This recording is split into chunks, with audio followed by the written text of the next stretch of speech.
What's up, And guys? Welcome to episode 2 of Metaverse Interviews. I have a very special guest for you today. He's a guy that I met out at NFT.NYC. His name is Bodo Hoenen. Thank you for being here, Bodo. yeah, great to be here. It was so cool meeting you at the event. Yeah, definitely. You're one of the few people, I go to these conferences a lot, and oftentimes you meet someone at an event and then you see them again at another event and again and Yeah, again. yeah. Right?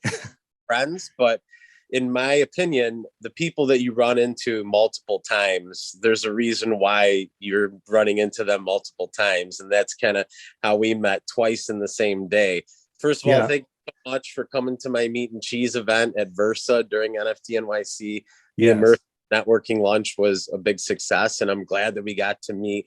I'm glad you got a picture with these glasses on. Yeah, And then we ran into each other at Custom House for NFTuesdays, which is a place that I love going every time in New York. Custom House is a great spot. yeah. But I want to talk about, the amazing stuff you've worked on in the past, what you're currently working on, and, your project, the proof of learning protocol, is one of the best use cases I've ever seen in the NFT industry. So I'm really excited Awesome, to awesome. learn about your project. So yeah, tell us a little bit about, your background and what you're working on now. Sure. So background is my early career peaked when I developed a learning management tool that was later on sold to Google. And before that, I worked on a telephone interpreting platform, which most of the UK government now uses.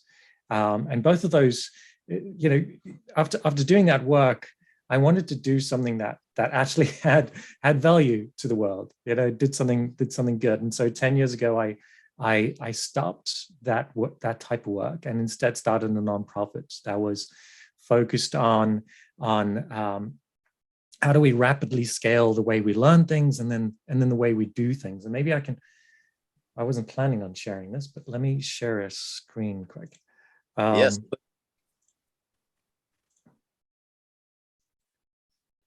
Okay, you see this slide here? Yes. Okay, so 10 years ago, I started thinking about how we can rapidly increase the rate at which we can learn things and then share that knowledge and actually do things. And I got inspiration from bacteria.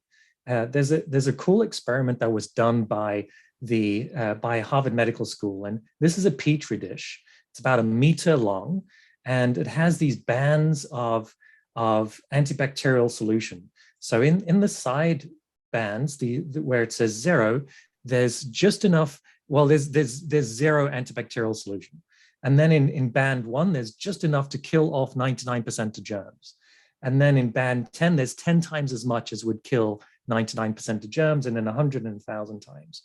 And so the experiment could bacteria grow in this type of solution and reach the center?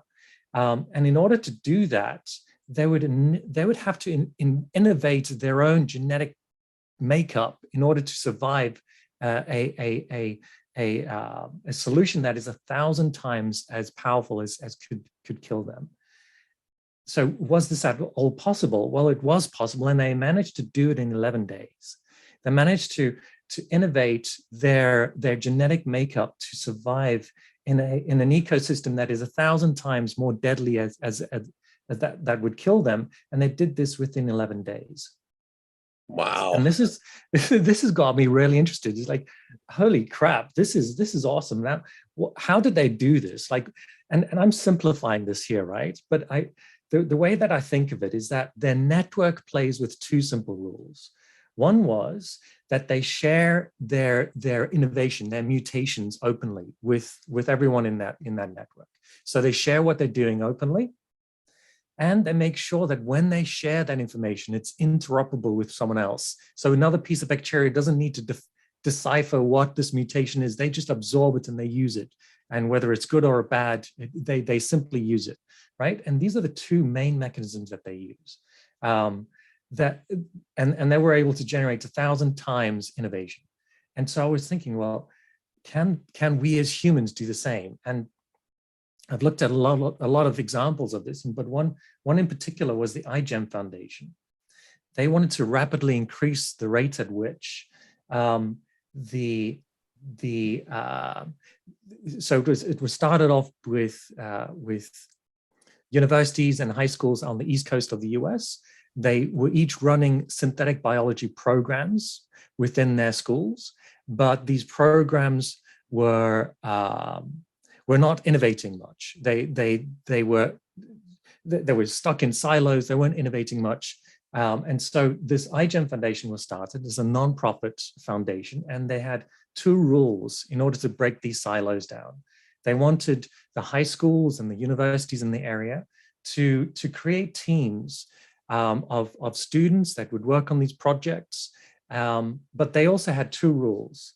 One was that these teams needed to document their projects openly, and they needed to make sure that the project was interoperable with one another, right? So the same two rules that applied to bacteria.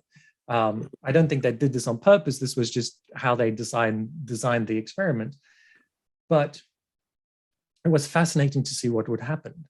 So this got started about 11, 12 years ago now. You can imagine the first 2 years worth of these synthetic biology projects were pretty mediocre. Standard high school, university type projects. But then over the last 10 to 12 years, the progress and the quality of the projects being built on rapidly expanded, because now, third year students didn't have to start from scratch. They had 2 years worth of work they could build on and work towards. And then fourth year students had 3 years worth of work to leverage. And now we now have the iGEM that's been going on for 11 years. And they are out, and I must remind you that these are high school students, university students, and some of the projects coming out of these high school students are competing with some of the most well-funded research labs, the big pharma industries like Kaiser Permanente and Johnson & Johnson. So we have students who are generating and developing molecules that these big pharma can't patent because they're already developed by high school students. And it's a beautiful example of how rapid innovation can work. And so this got me really excited too. So the question I started with 10 years ago is, how can we scale this? How can we rapidly scale the way we learn things and do things using these examples as inspiration? And I wasn't planning on sharing that, but that's how it started 10 years ago. That is fascinating. Wow. I mean, that is really something I had never had any idea was going on. And I'm sure your proof of learning protocol is going to harness this kind of learning module, right? Right. Yeah. And before I share that, I just wanted to make one quick mention is that, we met at NFT.NYC. It was a great experience. What really drew me to that event, and I was going to a few other events, was that there's a lot of people that are openly sharing what they're working on, sharing the code, sharing what they're doing openly, and that was what drew me to NFT.NYC is that open sharing of what people are doing, and then. Obviously, we met. We didn't actually meet at the NFT.NYC. We met at your event and then the later event. Yes, that was one of the reasons I came is to meet other folks who are openly sharing what they're working on. Yeah, it's great. I think that's why a lot of us attend these conferences, especially in the Web3 space, is because everything we're doing is built on a very transparent blockchain ledger. It kind of transcends into our human behavior where we feel we have to be completely open and honest with everyone that we meet. And we are trying to other because we're building something new and no one's ever done this before. So it's really just a great energy and a great vibe of people to be around when you're trying to build something, especially as great as what you're working on. Okay, so let me share what I'm working on. So I'm working on a proof of learning protocol, and let me share a screen quick. So I'm working on a proof of learning protocol, and it's designed to do three things. It's designed to help people find things that they want to learn. Then while they are learning, it helps them prove that they know what they're doing. And then thirdly, with that proof, they can access income earning opportunities. So it does these three things. That's what the project is all about. And it started off 10 years ago when I wanted to empower learners to take their learning into their own hands. This is how the whole story started 10 years ago. Right. I was working, so imagine Afghan girls who aren't allowed to go to school, or imagine kids in refugee camps or in slums in East Africa who will never see the inside of the classroom. How can we empower these kids to learn? Because they won't have access to classrooms, they won't have access to traditional teachers. How can we empower them to learn? And so the approach we came up with was, well, can we foster their self-directed learning? Can we encourage them to learn something, whatever it is? And then when they learn that something, teach that to their friends within their community. And in order to solve this problem, we built a number of different prototypes, a number of different tools and apps. And the one that was the most successful was this learning map, which allowed kids to search for something that they wanted to learn and then encourage them to teach each other. But over the last 10 years, I've been working in different environments. So not only in the slums of East Africa, I also started working in refugee camps, but then also K-12 schools here in the US, as well as higher ed in both the US and Japan, and then in maker spaces and informal learning settings out in India. So in numerous different settings. And throughout these different settings, I learned 3 key lessons that I'm applying to this new project. So all of this is backstory still, right? And so the 3 key lessons I learned was, one is we need to tap into learners' intrinsic motivation. What did they want to learn? We can't force them to learn 8th grade math or sit through grammar lessons, especially kids in refugee camps, conflict zones, where there are no teachers. We need to tap into the intrinsic motivation. What do they want to learn? So it needs to be self-directed. They need to have agency of what they want to learn. 2 is we can't rely on traditional forms of proof. Standardized tests. These things are really work well in traditional school settings, but they don't work in the real world. And so we needed to pioneer new ways to prove learning. So that was the big lesson 2.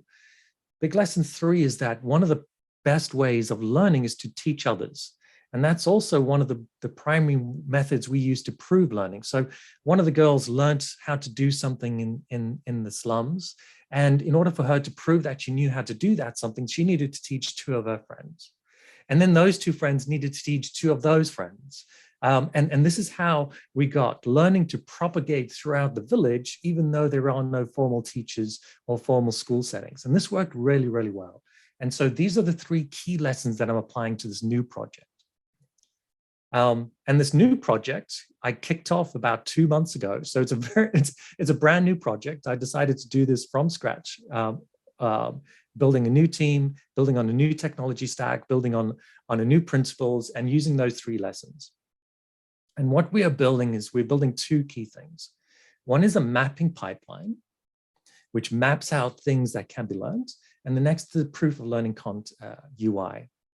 So the mapping pipeline is built on concepts to be learned. So these are the fundamental building blocks of what this project is all about.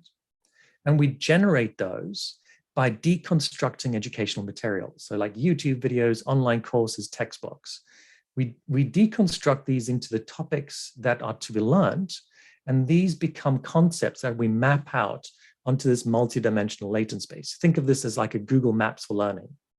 So now you have a Google Maps for learning. You can search for something you want to learn, and we can provide you a map of, okay, here are the 1,000 concepts you know what to do. Here are the 10 concepts you want to get to. And here's a map of like 100 concepts that you need to work through in order to get to your learning goal. And we can generate pathways and give you a contextualized map of, here's your map of ignorance, so to speak. This is what you need to learn in order to get to where you want to go. And this is really totally different to the way that traditional learning works. So this is one, we're building the mapping pipeline. And 2 is we're building the UI that sits on top of this. So it's a very simple UI, and it does 3 main things. So a very lightweight UI. The UI helps you find great content, people, and resources to learn from. Then while you learn that content, it helps you prove your skills while you're learning. And then thirdly, it helps you leverage that proof to access income earning opportunities. So I'll leave it there just to give it a quick break before I go on to how we're doing it and why we're doing it. But I thought I'll just pause there if that makes sense. Yeah, absolutely. So my question, based on what you've said so far, and just a little backstory on me, is both my parents were teachers. They both retired teachers. They really wanted me to be a teacher. And I feel like I'm doing that a lot nowadays, especially with intro to blockchain, metaverse, Web3s. I know how they think, and this would like blow their mind. You know what I mean? Like this makes sense. You know, everything that you're saying is like, we've been doing schooling completely backwards this entire time. And you're centralizing that old way of you must pass 8th grade math and pass a standardized test, and we don't care what you're good at. You know, you're embracing the intrinsic love of learning with each individual, which it makes so much sense to me, and I love it. I guess is who's like creating all of the curriculum? Do you have a team? Is it just you, or how do you go about, you know, mapping all of these different curriculums? We're taking an approach much like Google Maps, where Google Maps didn't build Starbucks. They didn't build the shopping malls. They didn't build the addresses. They simply index where things are at on the map and then guide folks to those using the road networks as a connection. So Google Maps doesn't actually build any of it. They just index addresses. We're taking the same approach, is we want it to be highly scalable. And this is something I touch on a little later, is that content only plays a very small part of learning. You know, content gives you the initial impetus of, oh, okay, that's what the concept is about. But the real learning takes place when you start to ask questions about it. You start working on that problem. Let's say you learned how to write a smart contract. You watch a 20-minute video. That 20-minute video maybe gives you 10% of what you need to learn. The other 90% of what you need to learn is not about the content. It's about, okay, now let me start working on this smart contract. Let me start building it. Oh, I've reached a problem. I don't know how to do X. Let me reach out to someone and speak to them. I have a question or I have an answer.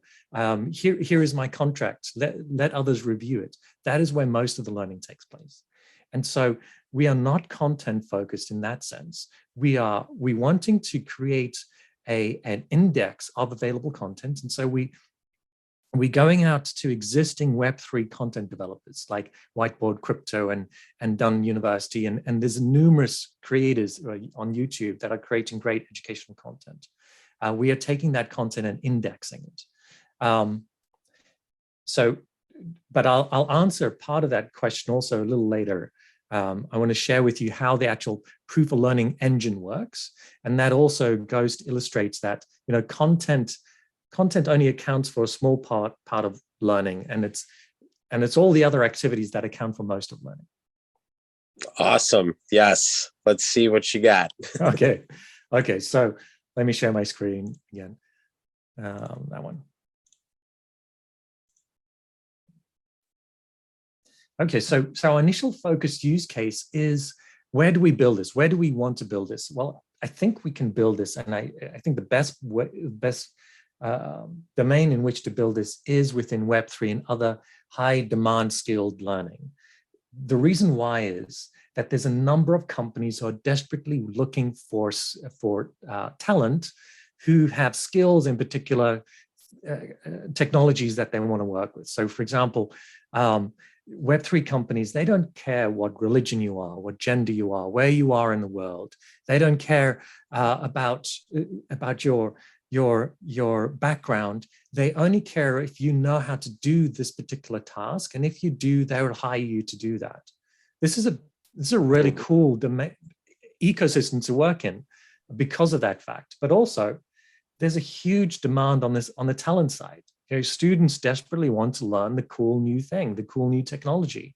They see that Web3 is a new technologies that they're really interested in. And so what we have in this domain is we have high supply and demand, But also, this market already embraces decentralization. They don't care that you don't have a Harvard degree. They just care if you know how to do X or Y or Z, which is beautiful. So they already embrace decentralization. So that's where we're focusing on Web3 learning. And now to describe the engine, how does the proof of learning engine work? It works on those concepts that we've deconstructed. So imagine a concept being something like how to write a smart contract. So in traditional learning, you have a binary proof, like yes, you know it, no, you don't. But here we have a proof that requires you to earn multiple points within a particular concept. So it's not a binary proof. It's not like yes, you know it, no, you don't. You need to earn points, and these points are broken up into 3 levels. There's competency, proven, and mastery points. However, the points you do earn, they decay over time. So let's say you just learned how to write, how to do something, and you learned this 2 years ago, but you haven't touched anything related to that since. Well, the points you've earned may have all decayed since then. That's an important concept. 3 is that you earn points through multiple different activities. So like I just mentioned, is viewing content can only get you competency points. You can't become a master in a particular concept by viewing 1,000 YouTube videos. You'll never become a master by simply viewing content. And the same applies here to the proof.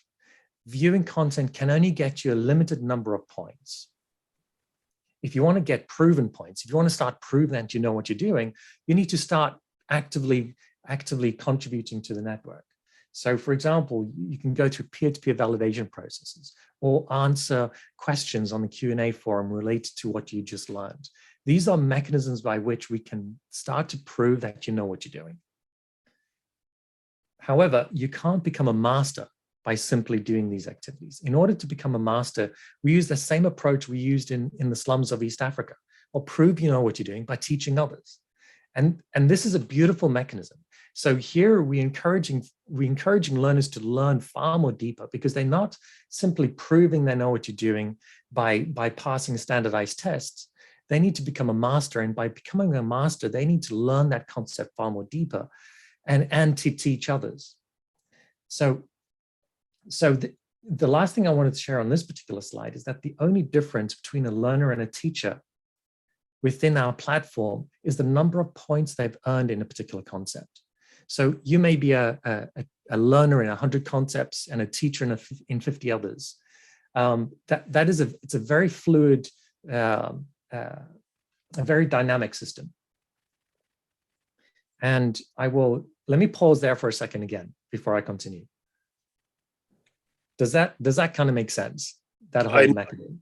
Complete sense to me. Yes, absolutely. And that anyone on the platform, you could be a teacher or a student at any time in any curriculum, and continue to go from one side to the other as your progression with your interests change. And you can always become a teacher in anything. You get a degree in a speciality to be a verified teacher on your protocol, which it still kind of blows my mind a little bit, but this all seems like this is the way people should have been learning all along. It's outstanding. And I'm really glad that you're doing this, and then we get to talk about it, because everyone needs to know about this. This is the future right now, the Web3 learning. This is the protocol to do so. Absolutely. So I want to skip ahead and end off with one more slide, if that's okay. I want to describe how, because right now we're talking about the proof of learning engine, and we're talking about a lot of activities, and it seems like how do we incentivize this? What is the model? How does this all work? Like how can we incentivize this? And so I wanted to end with, I wanted to show this one slide as the last one I plan to share. And that comes back to the business model. How does this all work?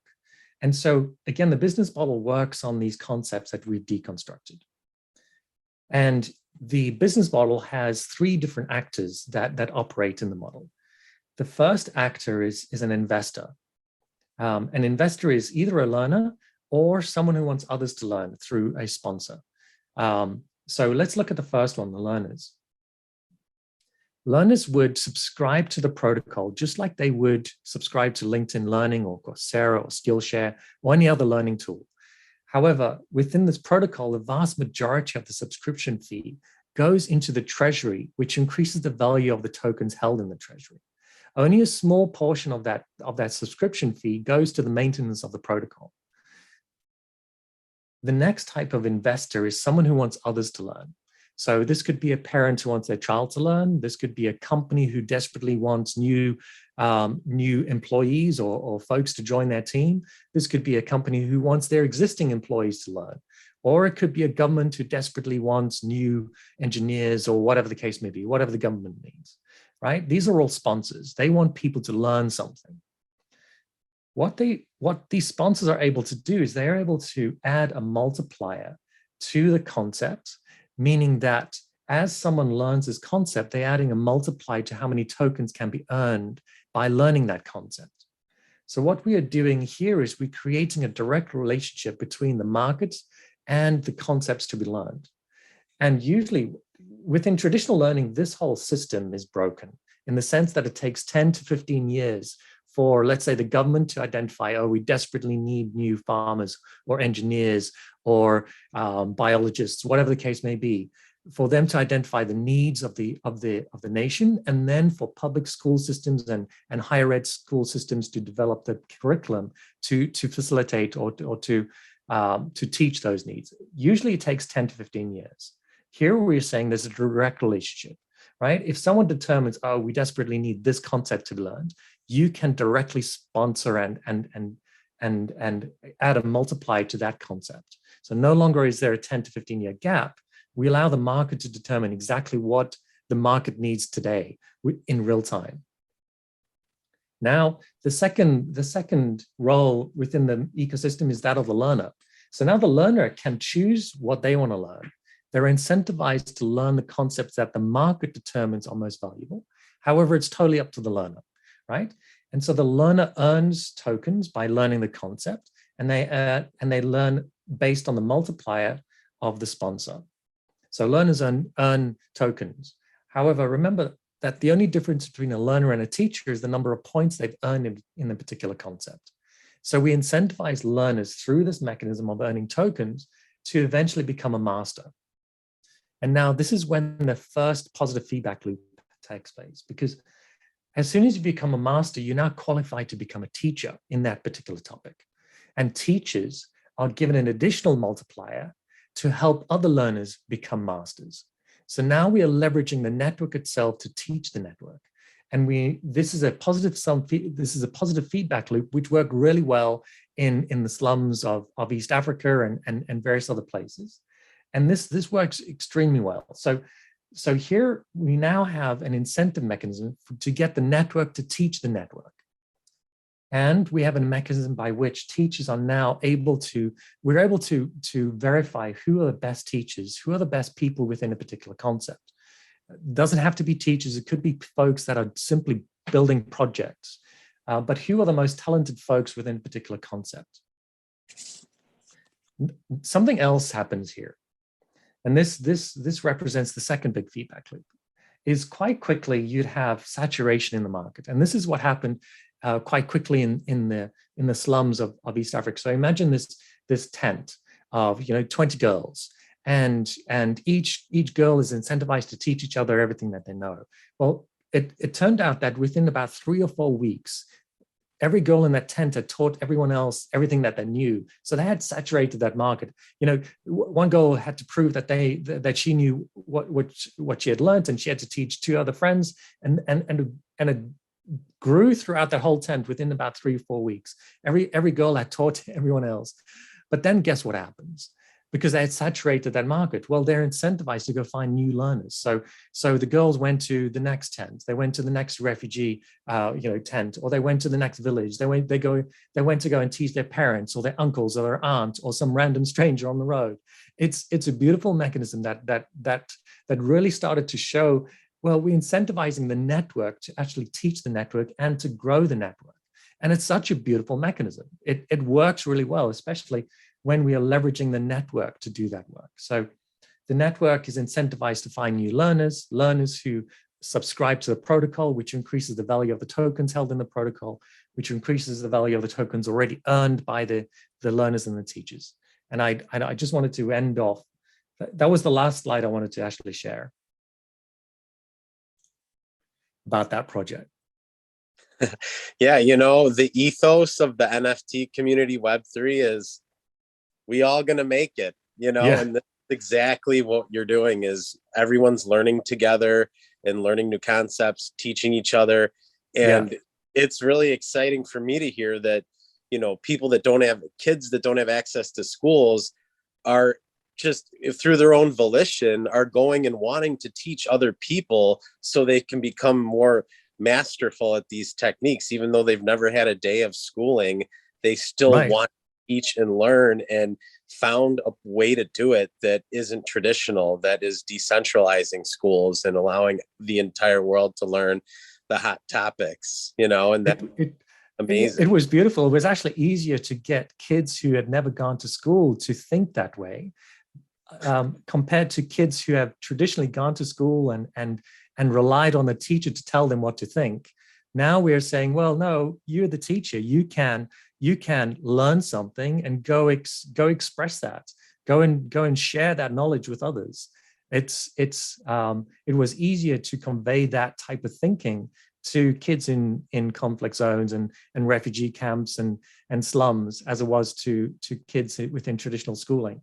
But I think that is again one of the reasons why I'm keenly interested in the Web3 community, because we all believe in that decentralization. We all believe in that we have agency. We have the power to learn something new, to build something new, to change something, and then share that with the rest of the ecosystem. Yeah, definitely. I mean, I can't get enough of this attitude, and that we're all going to make it, and we can. I have a mantra on my painting right here that I drew. Get it all the time. It says, "Nothing can stop me." And I feel like everyone has that mindset in Web3 is nothing can stop me anymore. Not a traditional corporation, not societal norms.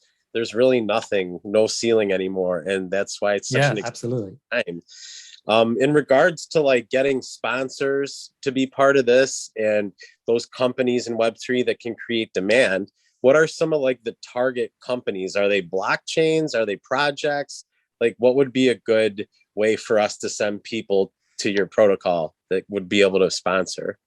Yeah, so we're early stages. The blockchain that we've got interest from and funding from so far is the Near Foundation. Okay. But this protocol could be applied to any project within Web3, because we're intending to start off with Web3. Now, all the concepts that need to be learned in Web3, and a lot of those are shared across protocols, across domains, across projects. And so, yeah, any help in sharing or introducing us to other blockchain projects that could benefit from this would be grateful. We'd be grateful for. Yeah, definitely. Anyone who loves this protocol, send over some sponsors, some blockchain companies. I definitely have some connections that I can think of off the top of my head that I want to put you in touch with right after this. Yeah. I think they would be all over it. I guess the only question I have that's like kind of, what if you get too big? What if like one company tries to dominate with the incentivized dollars, like a really multi-billion-dollar blockchain is like, hey, we're going to basically take over your protocol and set the demand for just our own company growth. Is there a way to decentralize that kind of a takeover? Yeah, and again, that's one of the reasons why Web3 makes a lot of sense, is that the protocol, and this is key. We want the protocol to be owned by the community itself. And it's up to the market to determine what are the concepts which are most valuable to be taught. The last thing we want is the same situation as we currently do. Currently, there's a monopoly on what is being taught in schools. We want to get away from that. It's cumbersome. It takes a lot of time. Like I said, it takes 10 to 15 years for curriculum to be updated. And by the time it's updated, it's already 10 to 15 years in the past. So we need to get away from that. And so the protocol itself is an open protocol that allows anyone to sponsor the concepts that they want to learn. The way that we're going about this is taking the same approach that Google Maps did. So Google Maps, initially when they started, they mapped out, they took mapping data from wherever they could, but they only had high-level mapping data. Like, here are the big cities, here are the big major roads. They didn't have any rural roads. They didn't have information regarding, oh, here are traffic signs, or here are one-ways, here are parks and footpaths. They didn't have any of that data. In fact, they didn't have any data for most of Africa and most of Asia. And so what did they do? They got enough high-level data to give a broad map of the world, and then gave over tools to the community to fill in the blanks, to fill in the gaps, to fill in, here is a park, here is a road, here is a one-way road. This is all additional information. And we want to do the same. So we're starting with Web3, and we're deconstructing Web3. But our goal is to deconstruct a very high-level map of human knowledge, and then allow anyone to add their own mapping data. Let's say you're really interested in your particular project, and you want to map out a particular part of the map. We are providing you the tools and the ability to do that, the agency to do that. You can map out your own portion of the map.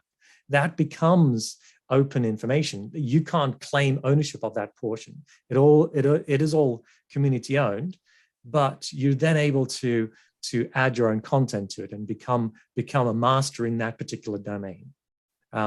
That's the approach we're using to make sure that it remains open. Yeah, awesome. Yeah. So you're starting with the Web3 because that's a hot topic, and this is a decentralized protocol, and then it'll just move into all human learning. Wow. That's right. This is amazing. I love it. How can we support you? Like, how can we follow you? Which is the best website to learn more about your project? You can find the project on devforex.com. You can find me on Twitter at Bodo Hoenen. The things that I need now mostly is, so like I said at the start, I'm early stages in the project, even though it's based on 10 years worth of work. I'm still building a team. I'm still looking for co-founders. I'm still looking for interested initial partners. That's what I'm looking for at the moment. You hear that, guys? If you're interested in becoming a co-founder or a partner in a project that is going to be at mass adopted, in my opinion, very quickly here, because it's the best way to learn and to teach humans is through just getting a little bit of content and teaching each other and getting these points and becoming a teacher in multiple different curriculums. Yeah. And I'm excited to be a part of it. We'll definitely be talking offline more about trying to get your project funding and any ways that I can help promote on my end through my channels. But yeah, NFT.NYC was great. I know we kind of briefly were discussing it, and you have a unique perspective on it. I feel like a lot of people are like, oh my God, it was the best week I've ever had in my life. It was filled with parties and it was great. Yeah. And that's kind of the overall sentiment from it. But what were some of the takeaways you had about NFT.NYC? I unfortunately was a little disappointed with the event. I found that most of the projects I went to and the folks I spoke to were there to make a quick buck, were there to solve a problem, a very superficial problem. There weren't any real projects that were trying to do something meaningful. At least that was my impression.